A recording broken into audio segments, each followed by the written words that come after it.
You're listening to the Summer Series, the best of Business Essentials Daily. Today's episode is brought to you by Mazars. SoundCartel. How often do you think about the culture of your business?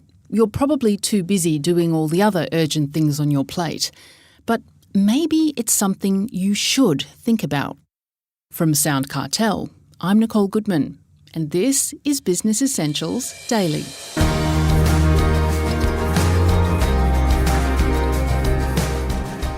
Workplace culture can have a direct impact on how things get done and how people perceive you and your business. After all, talented people either won't want to join your company or won't stay very long if they do. In other words, a bad culture is bad for business. Colin Ellis knows this only too well. Originally from Liverpool, Colin spent more than 20 years building successful teams in the UK, New Zealand and Australia. These days, he advises Australia's leading brands on transforming better workplace culture. So, how do you build a good workplace culture? Colin outlines that in his new book, Culture Hacks, 26 Ways to Transform the Way You Work. And he shares some of those ideas shortly. First, a definition. Chris Ashmore asks Colin, what is workplace culture exactly? Culture is a sum of everyone's attitudes, beliefs, behaviours, traditions, skills. Chris, everybody's. It doesn't belong to the senior management team. It doesn't belong to HR. It belongs to everyone. And it's important because it's culture that delivers results every single time. It's what makes organisations safe places to work. It's what makes organisations productive. It's what makes organisations physically safe to work. It's the way we do things around here. And what is good culture versus bad culture? So bad culture is unsafe. Bad culture is silent. Bad culture, there's no connection between humans. We don't even treat people like humans, Chris. In bad culture, there's no consequence for poor behaviour or poor performance. In bad culture, we look for ways to get in the way of change. Whereas in good culture, there is time to understand everybody's kind of preferences, personalities. We're very structured in the way that we define culture. There's social interaction, there's laughter, there's celebrating success, there's learning from failure. In bad cultures, there's blame, Chris. And in vibrant cultures, we deal with poor performance and poor behaviour to maintain that psychological safety that we have. Is the culture of an organisation or a business, is it pretty much determined by the person at the top, whether that's the owner or some kind of leader or manager? Yeah, pretty much, Chris. You know, I always tell leaders that they don't own the culture, but through the actions, inactions, or behaviours, they have the power to destroy it. So there are case studies all around the world right now of senior leaders who are walking past the kinds of behaviours that create an unsafe physical and mental environment for others. So absolutely, they set the tone. They've got to practice what they preach. Well, in your new book, Colin, Culture Hacks, you give the readers 26 different ideas to help transform their workplace culture. Can you share some that stand out for you? Yeah, sure, Chris, yeah. What we don't realise, Chris, is it's the result of many micro experiences, just little things that we can do to make a difference, not only to our own lives, but to other people's. You know, I say this about leadership all the time. Leadership's not a role. It's not a place in the hierarchy. It's a choice that people make to make a positive difference to their lives. So there's some pretty obvious ones in there, like reducing the amount of email that you send. One of my former bosses in New Zealand, he said to me, he's like, how is it you have no emails in your inbox and I have 100? I was like, because you send them all day. I don't do that. And I think we've just got ourselves into some really bad habits with regards to emails and sending them. And we just assume that we can send everybody an email and everybody take the same thing from it, Chris. That's not true. That's not how we consume information. Everybody consumes information in slightly different ways. You know, I also throw a few stones at meetings. Not that I think meetings are bad. I think when they're well structured and they're well run, meetings can really drive outcomes for an organisation, but largely they're not. There's too many of them. They run back to back. There's no structure. they become a chasm for creativity. They really do.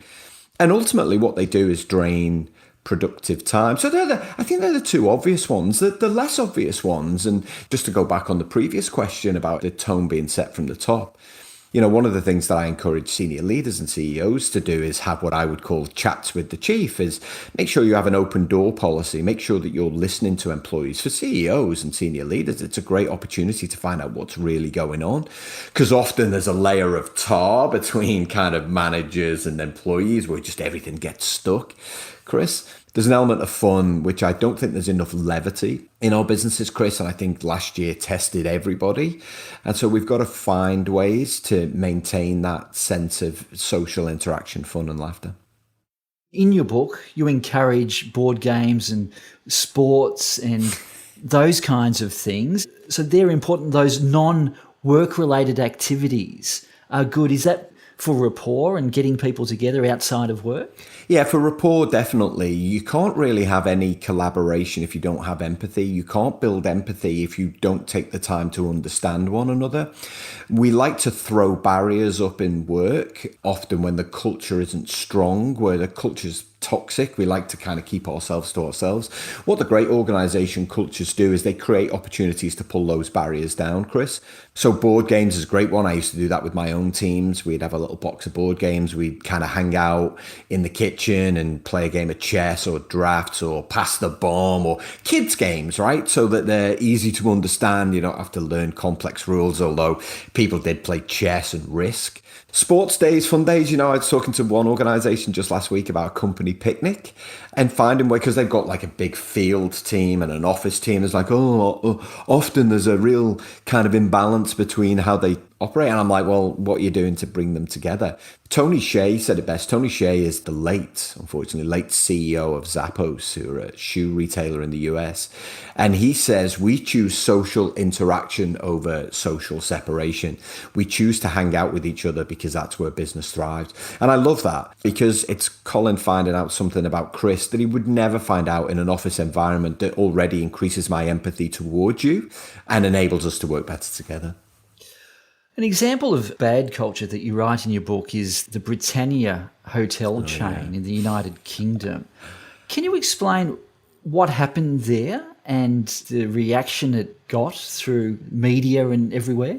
You know what, Chris? Almost every week there's a shocking example of culture. Britannia one was a very public one, Britannia Hotels, because it played out during COVID. Now, many businesses suffered hardships. Many businesses had to shut down as a result of the pandemic. And Britannia Hotels was one such business that had those hardships. Unlike most businesses that treated the staff with empathy and understanding, they pretty much sacked everyone by letter and told them to vacate the premises that they were staying on. Now, for many, those of you who understand the hospitality business, there's many immigrants. And so essentially rendered these people homeless within a week. They also said, from memory, that they would deduct the holiday pay from their final salary. So not only were they cheating them out of their salary, they were taking their home away from them and their livelihood. Now, at the time, the UK was locked down and many countries in Europe were locked down. So people couldn't get home. They were literally homeless. So other hotel groups stepped in. They offered to house them. They offered to pay them to do some work. And when things like that play out in the public domain, it's not like the old days that people hark back to, is that's just business and people have to lump it. Oh no, it played out very publicly on social media. So many people were just disgusted by their behaviour. Then Andrew Neil, who was a media commentator in the UK, picked it up and he tweeted it to his 1 million followers. And ultimately, not only did people lose respect for the organisation, but they're going to lose revenue as a result, because people were pretty much swore that they would never book with them ever again because they lacked basic decency, treating people like human beings. And it's a reflection of the core values of the leadership. Absolutely, Chris. And they didn't even apologise until like 2 days later. And then they make up some cock and bull story that nobody believes. Oh, it's a miscommunication. No, it's not. But I think sometimes what cultures do is they're either apologists for the culture that they have, or they just don't want to deal with it. We're seeing in Australian Parliament right now, Parliament House, just appalling some of the behaviour and the culture that's playing out there, and people are like, well, that's just politics. It's like, No, it's not. It's really not politics. And so it's a real determination of the kind of cultures that leaders have allowed. Well, finally, I suppose, is it fair to say that if one wanted to change the culture, their business culture, it's not something that you click your fingers and it happens overnight. It takes a while to do, yeah? Oh, mate, it does. It's a lot of hard work, 3, 6, 9, 12. It can take 18 months, 2 years to transform a culture. And that's with everybody kind of holding themselves to account to the things that they've agreed. So we can agree a vision, we can agree a set of values, Chris, we can agree how we're going to behave, how we're going to work together, and how we're going to make time for new ideas. But if next week we go back to the way things were before, then we failed. And that culture will never evolve. It will never grow. In fact, what it will do is evolve negatively, because it will allow people to go, oh, well, we tried that and it didn't work. If people want a positive evolution of culture, what they have to realize is it requires a change in human behavior. And once you get that, literally anything is possible. That was culture change specialist Colin Ellis.